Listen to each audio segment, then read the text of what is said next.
Greetings, everyone. Welcome to our webinar on renewal at all levels. My name is James Fallows. I'm here under the auspices of the Our Towns Civic Foundation, and I could not be more excited or delighted about the conversation we're about to have for the next hour with two people I respect greatly as leaders, both action leaders and thought leaders in this country. And also I'm glad to say two people who are my friends. I'll refer to them by their first names as Josh Fryday and Anne-Marie Slaughter.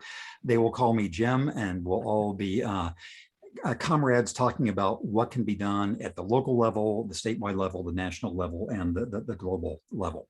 I'll say a word of introduction about each of our guests. They come here with different kinds of extensive and perfect backgrounds for the kind of discussion we're going to have, and with particularly good timing for our discussion. Anne-Marie Slaughter, you know as the CEO of New America. She's former director of policy planning at the State Department, I believe the first woman ever to hold that role, dean of the Woodrow Wilson School at Princeton, a best-selling author, a longtime personal friend of my wife Deb's and mine, and as of this week, the author of the brand new and highly recommended by me book, Renewal, which is a fascinating personal, civic, national, historic, and future-oriented book, which we're going to hear more about. Joining Anne-Marie is Josh Fryday, who is California's Chief Service Officer, a member of the governor's cabinet, I believe the first service officer to be in the cabinet in that role, head of the innovative Cal Volunteers program, an undergraduate and law school graduate of UC Berkeley, a US Navy veteran as a JAG Corps member, a mayor of his hometown of Novato, California, and now a leading proponent of new models of engagement and service, including the California Climate Action Corps. And as I said, I'm really glad that both of them I consider my good friends. We're here under the auspices of a number of organizations. I'll mention briefly the new Our Towns Civic Foundation, which is designed to connect people around the country who are devoted to renewal. The Jefferson Educational Society of Erie, Pennsylvania, which is host for the webinar itself. The host institutions of our speakers, New America and Cal Volunteers, and many others, including our friends at the University of Redlands in my hometown in California, where some of California's first Climate Action Corps members were deployed 1 year ago. This is a timely moment for questions of renewal in some obvious ways, the overlapping emergencies confronting our communities, our states, the country, and the world, but also in particular ways for both of our panelists. For Anne-Marie, as I said, it's publication week for her new book, and we're very fortunate to have her during her book tour. For Josh Fryday, it is the 1-year anniversary of the Climate Action Corps in California, and he has a post today out on Medium about some of the lessons of its application. The title of that is California Demonstrates the Potential for National Climate Corps, and it is Climate Action Week too. So connecting both of you is the idea of renewal, what it means in practice, what it means in theory, how its influence can be spread.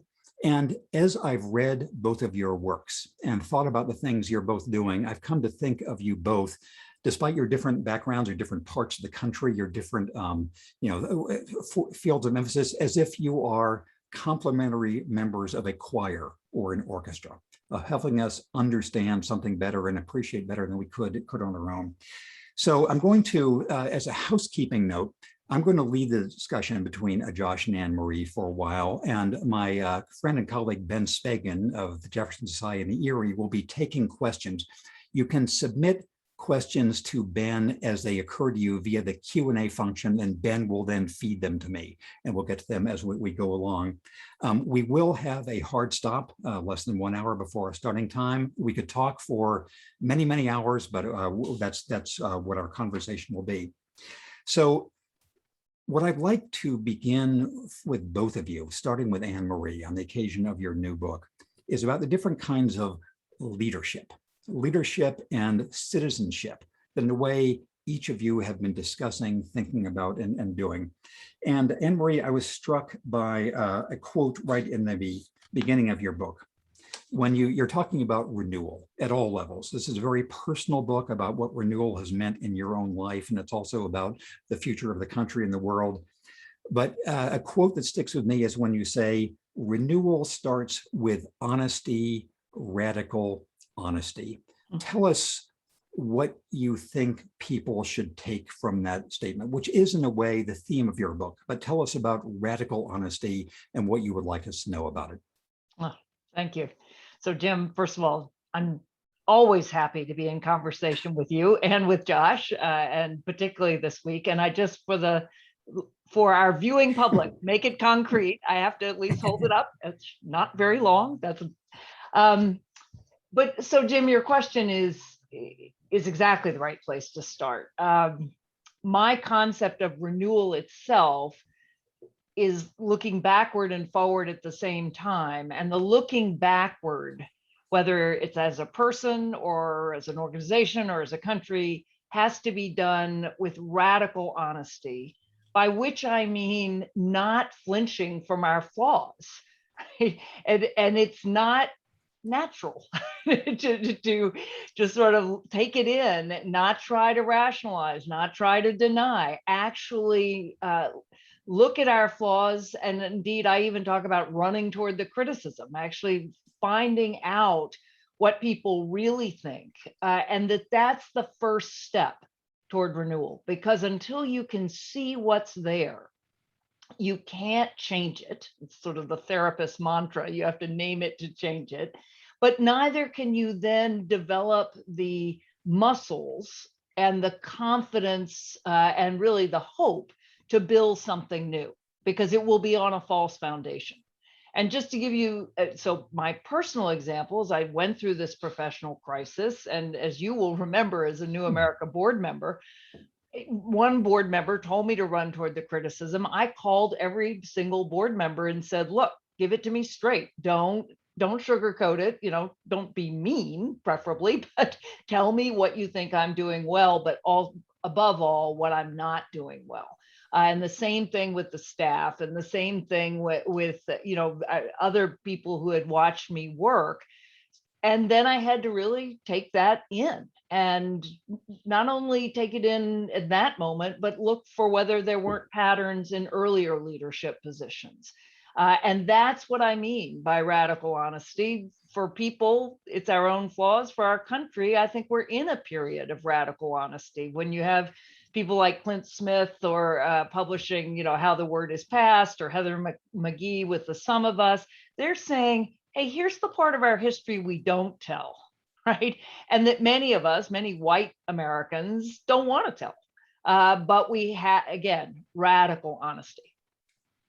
So Anne-Marie, thank you for that. I'm going to follow up with one just note, a disclosure note for the audience. In addition to being Anne-Marie's longtime friend, we once lived in the same apartment building in Shanghai long ago. I am a board member of New America, and believe that Anne-Marie was the object of grossly unfair criticism when this controversy erupted a number of years ago. And Anne-Marie talks about it with unsparing candor in her book. And so I was a supporter of yours then and now.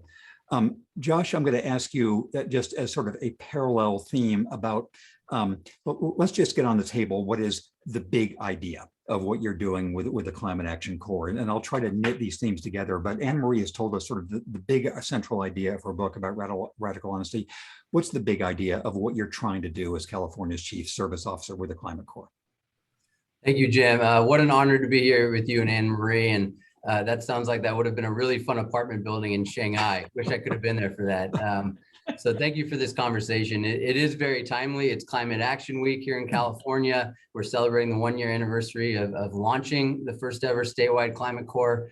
And the big idea, and the reason that Governor Newsom has appointed me to this position, has invested so many resources, is if we're really going to deal with the incredible division in our society, the incredible polarization, the isolation that all of us feel, and if we're actually going to solve our problems, and whether our problems are climate or poverty or homelessness, we actually have to both call on everyone to step up and contribute in a meaningful way, and then we actually have to create the opportunities for them to do so.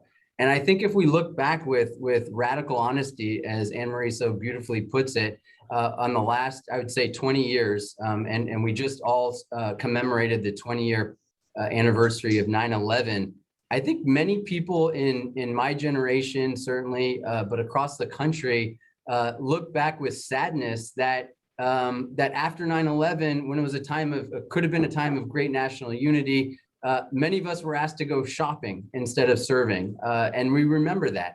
And now we have an opportunity, we think, here in California, which is why we launched the Climate Corps, to actually empower people to be part of the solution, to give them the opportunity to work in their community, to do real things, to engage, to organize and connect with others. So we created the Climate Corps as a way of calling on all Californians to step up, be part of the climate solution, and then actually give them something to do. And it starts with the Fellows Program, where we've had hundreds of fellows in the last year in communities across the state, and very diverse communities, including San Jose and LA, but also places like Fresno, Stockton, and your beloved Redlands, of course, that are actually working on the ground to organize volunteers, to educate individuals and neighbors about what they can do to take climate change.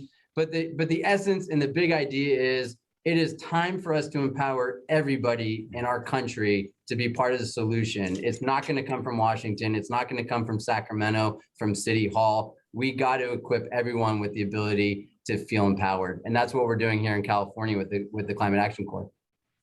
And Josh, thank you for that. And there's a couple of the practical implications I'm going to ask you about later, but I want to ask Anne-Marie about a theme of connection that runs through your book, and also through what Josh Fryday was just saying.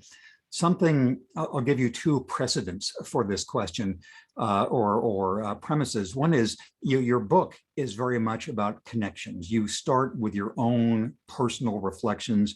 You end with an agenda for the United States in the year 2026. And you're talking about global issues of inequality and opportunity and sustainability and all the rest. So the question of connection is fundamental to you. It also, in our previous discussion, yours and mine and my wife Deb's, it's been part of the work that Deb and I did in our Towns project, of trying to say, at a moment of such national polarization, where are the sources of renewal and possibility and connection around the country? How a criticism I have heard of things I have written and done, and Deb has done, is that it's too separate to just look at things that are working well in some community without thinking about the morass of national or global politics. What are ways you think people can, in your book, you've made the connection between the personal, the global, and the national. What are other ways you would encourage your readers and listeners and followers and admirers to connect what they are doing in their communities to the national and global level? Well, I would start with the idea that connection is a core part of resilience. Right? So I talk in my book about resilience, that until I really read and thought about it, I thought of resilience like endurance, like make like a rock and just get through the battering wind and rain. But that's endurance. Resilience is actually the ability to adapt, to withstand, yes, but to adapt, and really to transform. And one of the things I say in the book is that I discovered that resilience is a team sport, that it was only when I connected to my fellow leaders, to others in the organization, that I really wove the tissue of relationships much more strongly, that we were much more resilient than I, which is an obvious point, but not one we necessarily take on board. And when you think about climate and you think about resilience in the climate context, you start really with making connections within communities. And that's something, Jim, Our Towns, the book Our Towns, and the larger project, you show that again and again. You show that because of a few people or because of a particular anchor institution, there was a way of weaving together or just weaving relationships in what has become a deeply fragmented society, a society we don't even know our neighbors, much less the people across town. So that's I think the starting point, and I don't think it should be diminished, because those communities that have done that are communities that are renewing themselves. They are communities that are coming back, they're innovating, they're discovering new ways to do things, but they're also renewing the spirit of their towns. The broader piece, though, I think is to think about the United States, and this is how I put it in the book, as both many and one, right? So often we think unity, we should all be connected, we should all be doing the same thing. But Josh, I'd love to hear about your climate core. My guess is that different people are doing different things in various communities, and that you can pull that together, that collection of experiences, without having to have them all connect to each other. Connection takes time and effort. And if you're connecting across your community, you probably don't have time to connect to 20 other communities. But that we can see that as a narrative of much greater unity. And even as we are, as I said, many and one at the same time. And the connections can be commitment to a higher ideal, or commitment to the sense that finally we're fixing the country.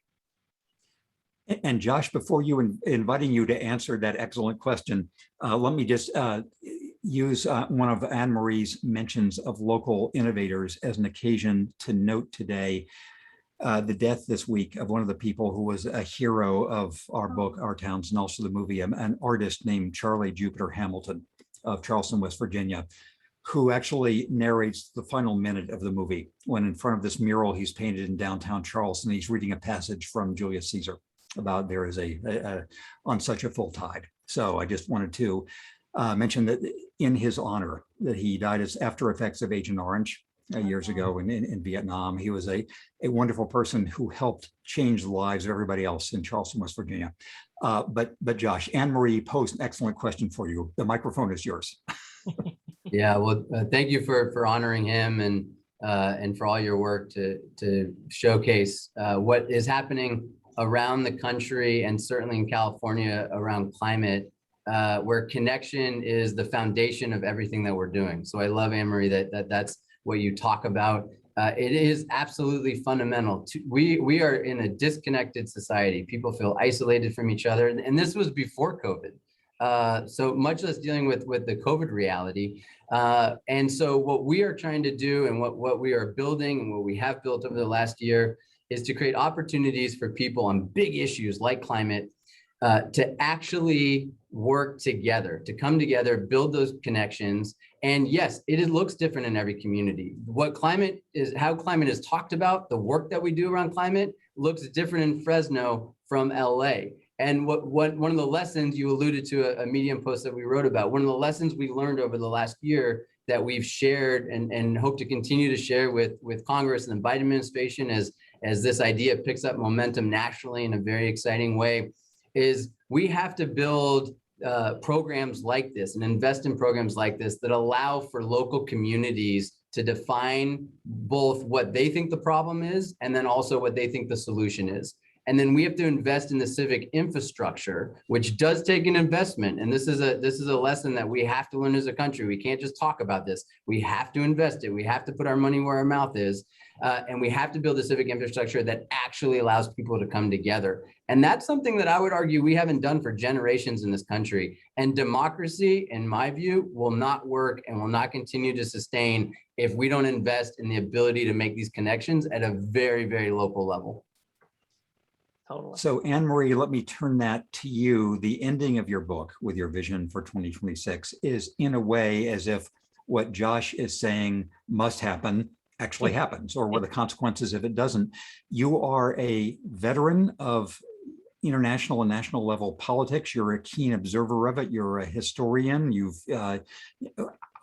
Is it possible for the US government at the national level, as we see it in circa 2021, to do some of the things that Josh has just talked about and that you have mentioned in your book? Well,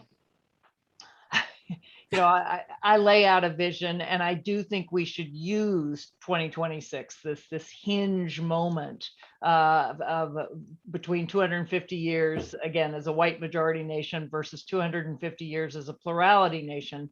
I think we can do a lot. Realistically, you've got, a midterm election, a presidential election, and 2026 will be a midterm election. we're going to have to change our political system pretty dramatically toward really being able to, have open primaries, take the final 4 or 5 candidates, and then have ranked choice voting, all of which we can do. And I think we could probably get to 10, maybe 20 states by 2026 that would have that. But I think a lot of the change I'm talking about is more likely to happen at the state level, the local level, in some cases, the regional level.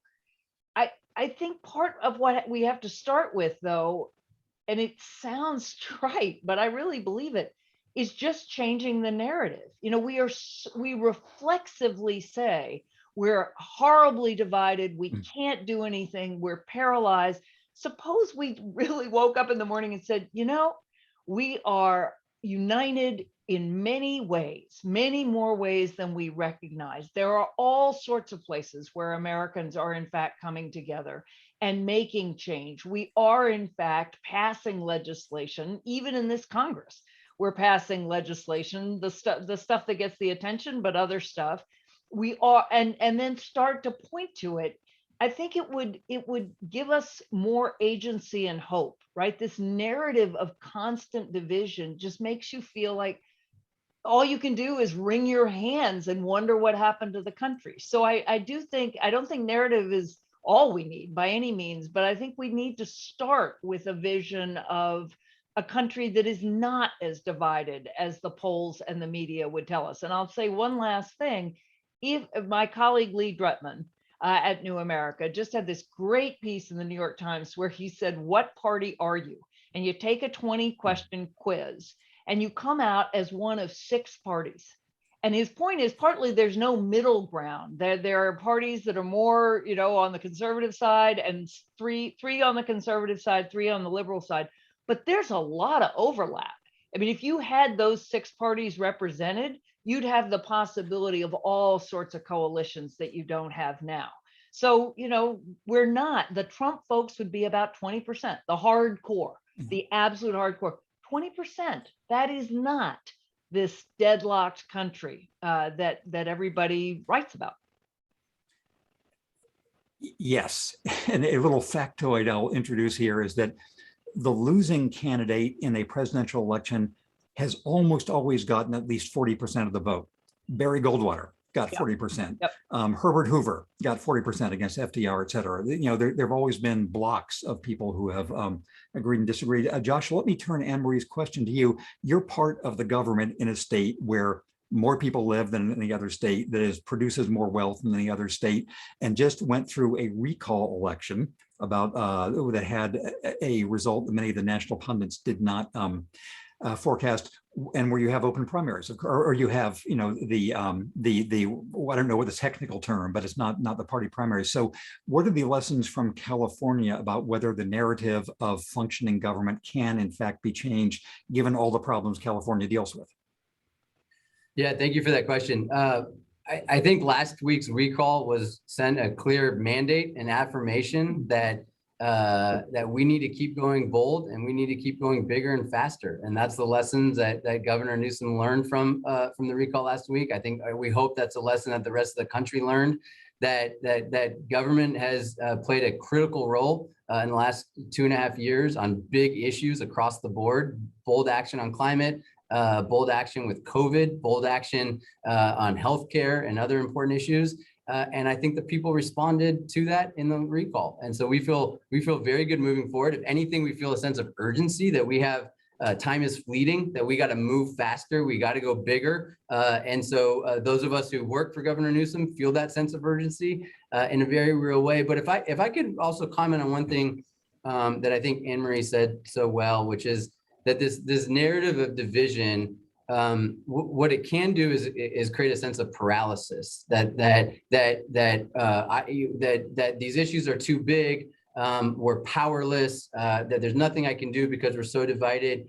And that's the same thing we're fighting against when we talk about the need to empower people and ask them to serve. It's this idea that we have to move past the sense in our communities that these issues are for someone else to solve.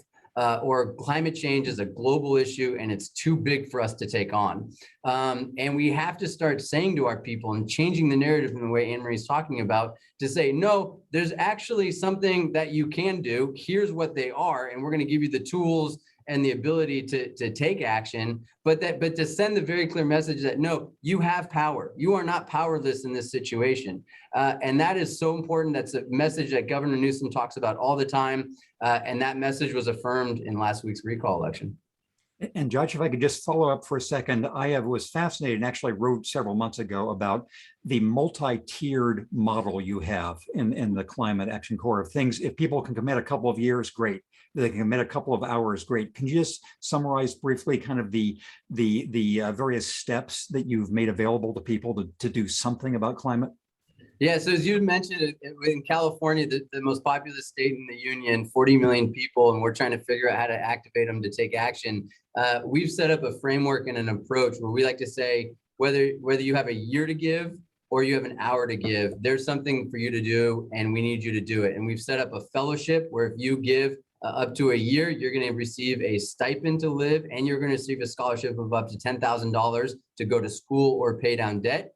If you have a day to give, we're going to connect you to volunteer opportunities in your community that you can take with a climate organization or an environmental organization. And if you have only an hour to give, we're going to teach you how to plant a tree. We're going to show you how to make your house more energy efficient. We're going to empower you with the resources to actually have a meaningful impact on climate.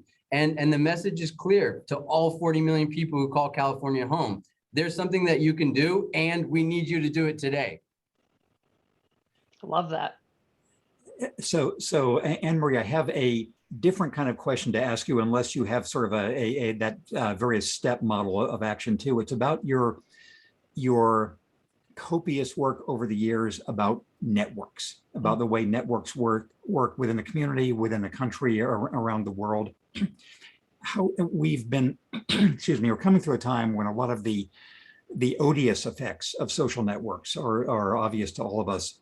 How should people think about the positive versus the negative potential of networks? And what are both the individual and sort of the policy ways that we can promote more of the positive networking effects to deal with climate challenges and other ones, and to reduce the negative ones?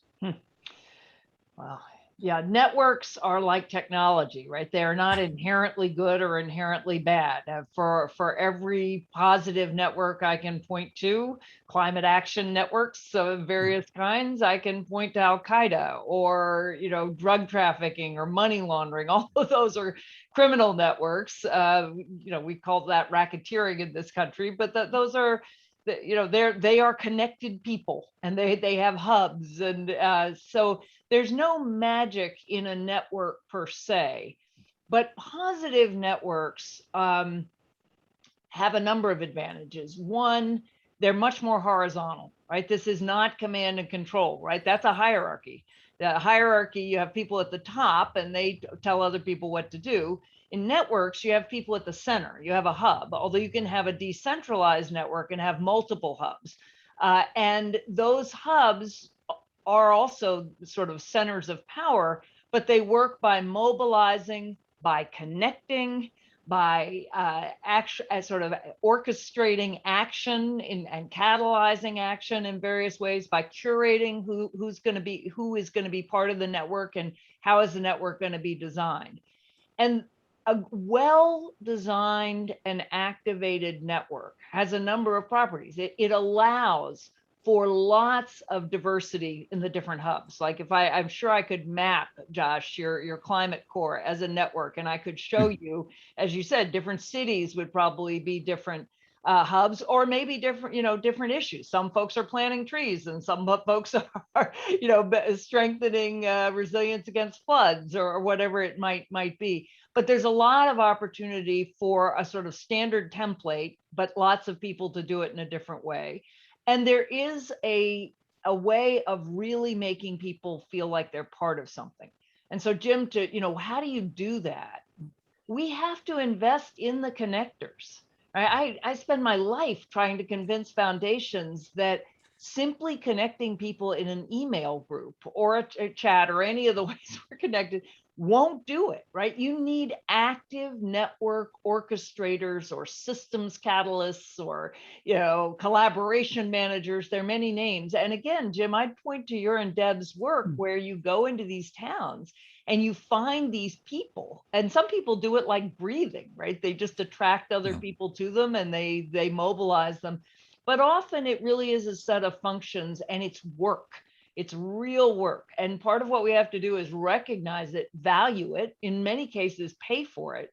But if in some cases with volunteers, you may not pay for it, but you have to recognize that that is essential to making networks work, positive ones.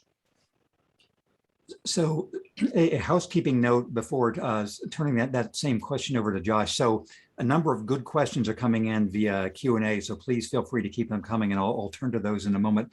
Josh, my network question to you is there are different sort of people of my generation, those who either served in the Peace Corps or served in Vietnam or were against the Vietnam War or in the civil rights movement. There are lasting network effects. People in your generation, there's a younger veterans bond that is very, very strong. And we see that you were part of that too.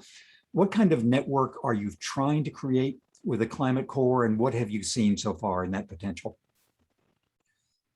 Yeah, I think we've seen something really powerful in the same ways that we've seen with generations of veterans who go through an intense experience together, thrown together from very different parts of the country, very different perspectives, but are given the opportunity to have a common mission around a common purpose and work together. And you walk away, and I can say this with personal experience, having served in the military, that stays with you forever. That both the bonds, the personal bonds you make, but also the belief that you can actually have something of similar value with people that think differently than you. And to walk away with that understanding and that appreciation stays with you forever. And some of the comments we've gotten from our young fellows who have been involved in Climate Corps is that these connections are among the most important part of the program for them, that they've now feel connected to people from different parts of the state that they would have never come across, and that they work together in a community that they cared about to deal with issues of social justice around tree planting and many other issues. And that's a powerful thing that we have to keep creating and investing in, to Anne Marie's point. One of the things that we're really focused on in California is not just in creating more service opportunities for people, which is important, and we have to do that, and we have to create avenues for people to engage. But we actually have to invest in making sure that those that do step up to volunteer, those that do step up to serve, walk away feeling connected to each other for life, and that takes additional investment. So we're very focused on that. We also launched a really exciting part of and one of the silver linings of COVID was the ability to test some of these things in California.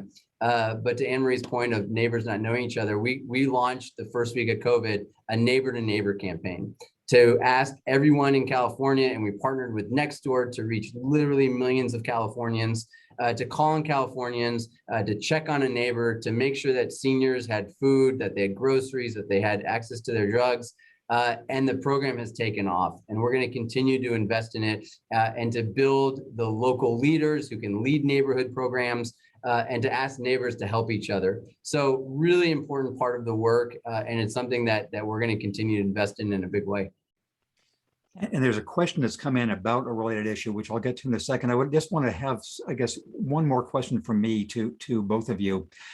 So Anne Marie, a generation even older than I am, of my parents and their uncles, whatever, one of the bright sides of the horrors of the Depression in the 1930s was the Civilian Conservation Corps and the ways in which it rebuilt infrastructure and built bonds among people who wouldn't otherwise have been together.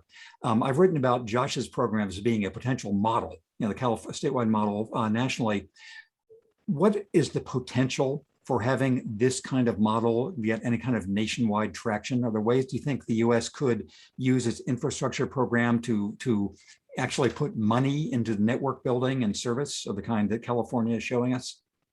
Yeah, that would, I do think so. And I just have to say, though, for a second, in terms of investment, one of the ways you can think about this is universities. So I'm sitting in Princeton. Princeton has the most devoted alumni anywhere, because it isn't just your current network, it's your alumni network. I was thinking about that when you're talking about vets, right? You know, Princeton has a whole building of people dedicated to maintaining ties among alumni, right? Through reunions and but also, you know, ongoing education and trips. So just to point out again what kind of work it takes, not only to forge those ties, but then to facilitate their deepening and their preservation. You know, again, Jim, I think we're most likely to see replication at the state level before we go national. And there's some kind of critical mass there. I mean, actually, with Obamacare, Massachusetts offered universal care, and that went pretty much directly to be the basis for parts of Obamacare. But in many cases, what you have are states copying one another. And then when you get to a certain number, there's a sort of, I mean, if it's regulation, for instance, business starts to say, for God's sake, I don't want this patchwork of regulation, let's go national. But I think in other ways, what you could see now would be a framework, Jim, as you suggest. So you've got this infrastructure money. The infrastructure money could be tied to say, you know, if you create state core, and climate is great, again, care core, they're the same idea of taking care of neighbors through mutual aid societies, which have sprung up all over the place. You can imagine those people as community health workers, community care workers, right? So they don't have medical training, but they are there to get the groceries, to facilitate in so many ways. And there you could, again, allow for local and state experimentation. And, you know, you can build the hard infrastructure, just like the Conservation Corps. But Jim, as you know, I believe that an infrastructure of care is every bit as important as an infrastructure of roads and bridges and ports. And frankly, broadband, the access to broadband is equally important. So you could have various core, just as in the military, performing various functions, but at this sort of volunteer or you know, paid enough to live wage, but not a full job. So Josh, just quickly before I turn to these a lot of fascinating questions, is there any traction in having the California model go national that you've seen? We've seen some really exciting traction, Jim. We've seen President Biden talk about this. In fact, he just talked about it recently with Governor Newsom at a summit a few weeks ago about the California model and how excited the president is to see this nationally. We've seen members of Congress from AOC to Chuck Schumer to many others talk about this in Congress and have introduced legislation, and it's moving through now, hopefully tied to the infrastructure bill. So we've seen a lot of interest in this type of model of creating a national civilian climate corps. And I think what it demonstrates is the realization from elected officials, finally, that people want to be asked to be part of the solution. People want to contribute. People want to be involved, and people want to feel like what they can, that their time is valuable and that they can do something for their community. And to have elected officials from President Biden and members of Congress start to talk about creating this type of model nationwide that actually empowers people to be part of the climate solution.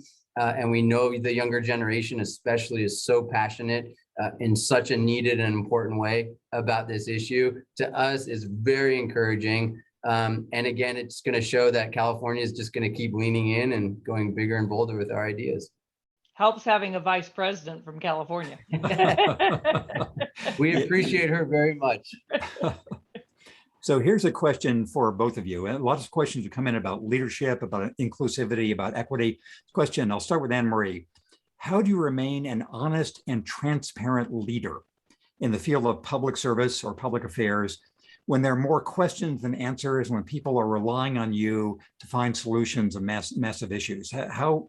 So that's the question. I'll start with you, Anne Marie. It's a very good question. And I fielded something similar a day or two ago, where I do think for public figures, you have to be savvy about where you're engaged in radical honesty. I mean, we are in this world of social media, we're in this world of sound bites. I mean, it just drives you crazy. But and Jim, as a former speechwriter, today you have to craft the speech so that the great line can't be immediately edited into a soundbite and taken out of context. So I'm not advocating that public leaders, particularly public officials, just start listing all their faults. I think that's something they do need to do. I think, again, we all need to do it, but you don't have to do it in public. On the other hand, I think we are in an age where honesty can be rewarded more. I think you're seeing that with younger leaders, the younger generation. You're seeing a whole new generation of people going into politics and just saying, this is who I am, and I'm not going to be airbrushed. Lots of women going in and you saw that actually in the 2020 elections, where you had new folks coming who just said, this is who I am. So and part of that, I think, is acknowledging unbelievable uncertainty. I mean, the idea that you have the answers to problems of staggering complexity, it's not credible. And one of the things I write about in Renewal is how I moved from being a sort of a single individual leader to being much more of a collective leader, where I have a team. I split my job. I'm CEO. I have a president. We talk all the time. I have 4 other sort of vice presidents who are kind of my core group, and then another circle, a larger circle around that. And I think you can say it's going to take many minds and many cross-cutting expertises, because these problems are so complex and so big. I think the public will understand that. Josh, you're a public official now. How do you deal with these issues? Yeah, I mean, 3 words that my team hears a lot are "I don't know," and I think that it's okay. Luckily, I have an incredible team, so they have the answers for most of the time. But I think being honest that we don't have all the answers. And I also think starting with our own teams, but then this is the message that we're sending to all of California, is we are going to succeed and fail as a team. That's just the truth. That's what we've got taught in the military. You live or die as a unit. We are going to succeed or fail as a team. And that's the message that we carry, not just internally, but externally to all of California, which is, if we're going to succeed in protecting our communities from fire, from drought, from historic heat waves, we're going to have to do that together. All of us, all 40 million of us. If we're going to succeed in overcoming inequality and racism and sexism and all the other injustices in our society, that's going to be together. But we have to model that as leaders. And it starts with our teams, and it starts with sending that message to our teams. And then hopefully that reverberates to the rest of our community. And that message is very much in sync with what Anne-Marie writes in Renewal.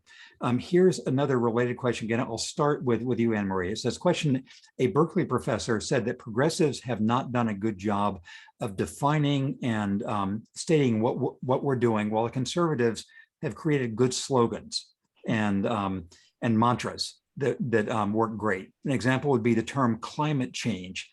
Is this the best way to state that we need to clean up the earth, our home place? This is part of the, connected to your previous point about changing the narrative. How can the sort of imagery gap between parties to political discourse be reduced? I love the, cleaning up our home, taking care of our home. And indeed, some of the climate work, in the evangelical community absolutely talks about God's earth, right? Our duty to preserve it. So I agree, actually, that I think in acknowledging the complexity, you shouldn't be giving up the kinds of slogans. And again, I believe deeply in words and the power of words. It's not enough, but I think it's necessary, but not sufficient. I think there are, so the way I would answer that question is I actually think the left needs to own a new patriotism, a critical patriotism, right? James Baldwin said, I love my country so much that I reserve the right to criticize her perpetually. And Carl Schurz, who was a Union general and a senator from Missouri, said, you know, my country, right or wrong, when right, to be kept right, and when wrong, to be set right.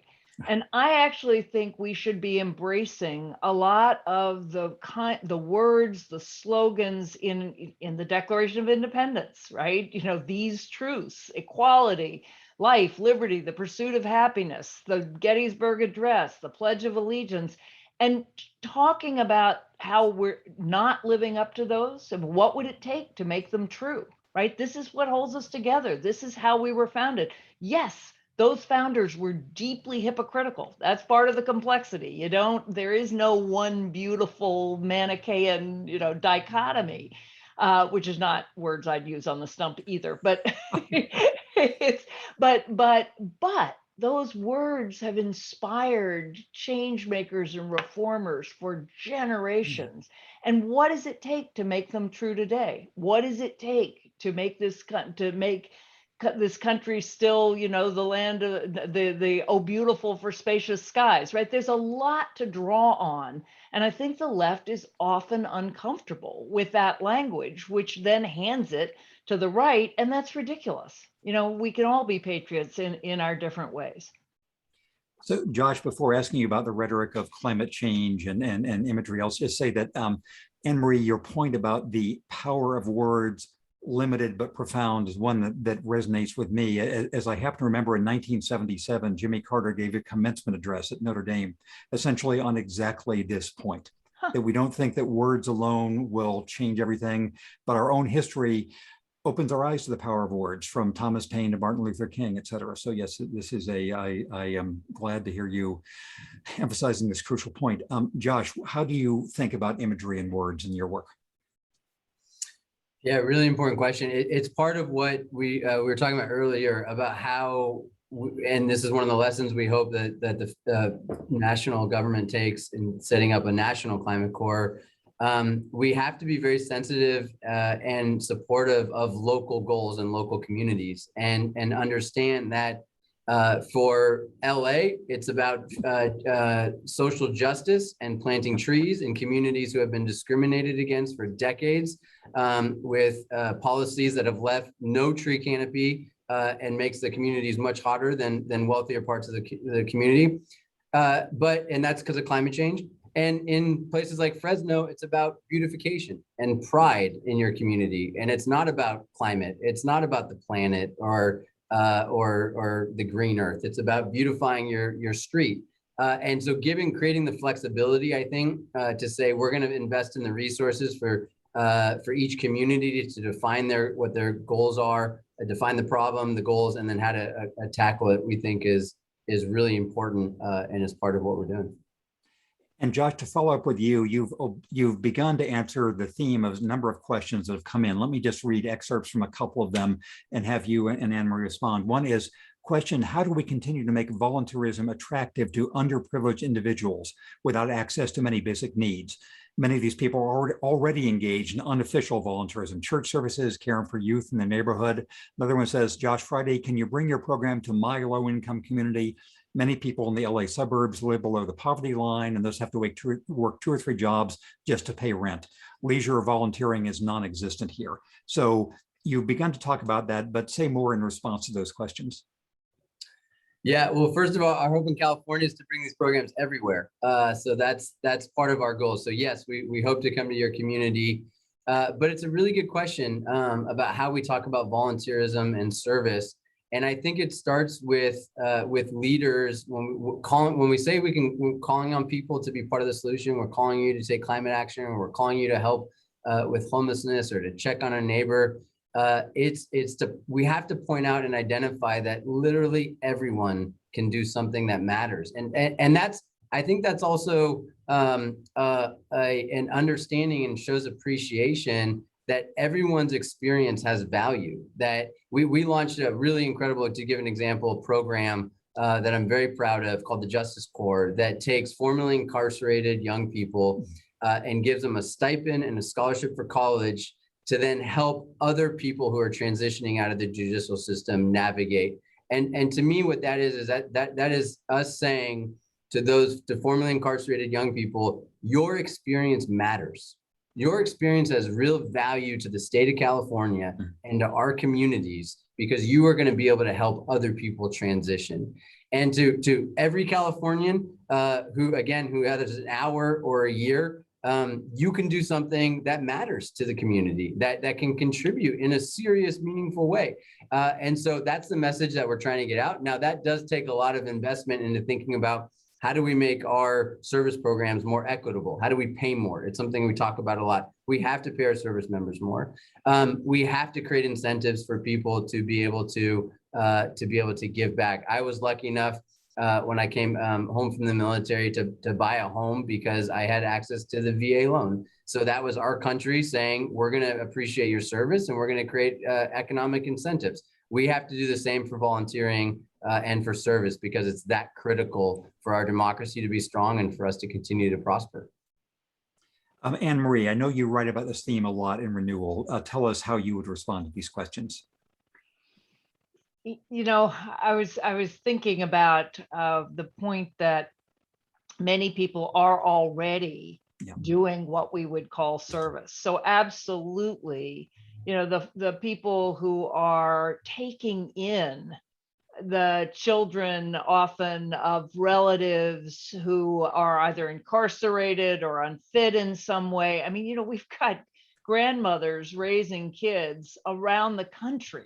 And honestly, and Jim, you're a grandfather. I'm not. My kids are in their 20s, but you know, the idea right now of having a toddler, and you know, it's one thing if you hand them back to your parents, but so there are a lot of people who are, again, giving care or otherwise taking care of people in their neighborhood, in their community, in their families, that is a form of service, right? That is essentially investing time in the next generation of our country, or indeed easing the current the older generation toward the end of their lives and helping repay. So I do think part of that answer is giving us an understanding that you can serve in many ways. It doesn't have to necessarily mean, you know, volunteering at a local charity. There are other ways that you can do it, and that we can get other people to help you to begin with,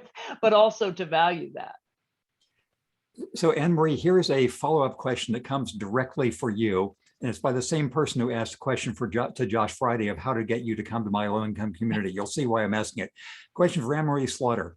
How can we get you to be known in low-income communities of color? In all honesty, you're a model citizen. However, many young women in my community look elsewhere for inspiration, do not focus or concentrate on education. What can you say or do to motivate and guide these young students to follow in your footsteps and lead and educate and make positive change? Generational questions here, equity questions. If you were an example to the next generations, what do you tell them? Well, in my book, actually, I talk a lot about engaging with younger women. I tell the story of giving a commencement address at Barnard with a very diverse student body, and actually the student body had demonstrated that they didn't want me as their commencement speaker. They wanted Chimamanda Adichie Ngozi Adichie, the Nigerian American novelist, which I get. She's a fantastic novelist. And I talk about how I really misread my audience, and that I didn't listen in that context. I didn't understand. I was talking about a woman president. I was supporting Hillary. They all wanted Bernie, right? I wanted the woman president. They wanted social justice. And so part of my answer to your question, and I do try to address it in this book, is that, you know, as a feminist, a woman who has mentored countless other women, I have not, or had not, fully taken on board the way the younger women are thinking, where, you know, the color, gender, sexual orientation, intersectionality is their rallying cry. And a sense that, wait a minute, they might well look at me and say, what do you have to say to me? Your experience is so different. And to that, all I can offer is, again, real honesty that says, you're right. I've learned a lot. Talking to all of you, I do think I know some things that will help you get ahead in the world, and maybe you want to listen to me too. But to start that conversation on the grounds of what I call confident humility, right? So that I'm confident that I have something to offer, but I'm really humble about what I don't know. And I do think we need many more of those conversations, woman to woman, and man to man. So we're nearing the end here. I'm going to ask each of you a wrap-up question just for a minute or so. So Josh Fryday, during this Climate Action Week and the 1-year anniversary of your Climate Corps, what is the main message of either motivation or hope you would want people listening to this discussion to take about the possibilities for renewal, including, crucially, climate? Yeah. And the theme and the focus on renewal is so important. So it's been such an honor to be with Anne-Marie and her to celebrate her new book and to talk about it and learn about it, because we think about renewal a lot. It's individual renewal of hope, renewal of purpose and efficacy, that we can actually make a difference in our communities. That's something that is central to the idea of the California Climate Action Corps and all the service programs that we're promoting. We think about communal renewal. How do we renew communities and create the kind of connections that we talked about earlier between people of very different backgrounds who may think differently or come from different areas, but understand that they're part of building something together. And we think about civic renewal, that we can build trust in each other. First and foremost, it's one of the lessons of being a veteran, that you learn the ability to trust other people when you have a common experience and a common purpose, but also the idea that we can trust in our ability to come together and solve problems. And so my final message to Californians and to our country is, we can solve climate change. We can protect our people, we can protect our communities, we can protect our kids and our grandkids, and we can do it together by building community. And that's what we're doing with the California Climate Action Corps. So join us. Go to climateactioncorps.ca.gov. Sorry, James, thank you for that letting me do that shameless plug. But you can be part of something, you can be part of building a community, and you can be part of helping us solve this really existential threat. Thank you. I'm ready. Yeah. I'm gonna. My son's in LA. I think I'm gonna tell him to sign up. So you started with radical honesty, Anne-Marie. How do you see us out here? I see us out on, again, the value, exactly part of what Josh said, which is connecting to something bigger than ourselves. I talk about how renewal is very prominent in many spiritual traditions. And the renewing the covenant in the Bible, but also in the Jewish tradition, and Buddhism has the whole idea of kind of constantly being renewed, and that's part of that. I think is this sort of call to our best selves as individuals, as communities, as organizations, as a nation, indeed the world, and the value of believing in this bigger vision. So, the book ends, yes, on a, some people would say insanely positive note. Have I read the news? Yes, I've read the news, but I screen out a lot of the news because I need to keep the faith that I can, in fact, make a difference. And I do that by having a vision of what this country could be, and inviting others to say, hey, this is my vision. What's your vision? Josh has just given his, and I find it deeply compelling. But the point is, again, to bring people together, because it needs to be a common vision. This is not just a better me. This is a better we, and it's the creation of a we. And I honestly believe in this country as much as I face our sins, our crimes. I believe that I believe in our diversity. You know, my vision is a country that reflects the whole world, not just Europe, the whole world, and can connect the world and can move from, you know, being a global policeman to a global problem solver, and climate issues, planetary issues, right? Let's preserve the planet are a big part of that. So I would end by saying, you know, it's important to have a vision, to have for that sense of meaning and purpose, and it's critical to connect to others in the service of it. For those wise words, thank you, Anne Marie Slaughter, with your new book, Renewal. Thank you, Josh Fryday, with the 1-year anniversary of the California Climate Corps. Thanks to Backstage, to Ben Spagan, who's been running this. Thanks to all of you who've joined in. Thanks to the participating organizations, the Our Towns Civic Foundation, the Jefferson Educational Society, New America, Cal Volunteers, University of Redlands, and anyone else who has joined us. We've recorded the session. It will be available online. We'll spread the word. Thank you all, and let us renew our country and the world. Goodbye. Thank you, Jim. This Really was an honor. really Thank you. great.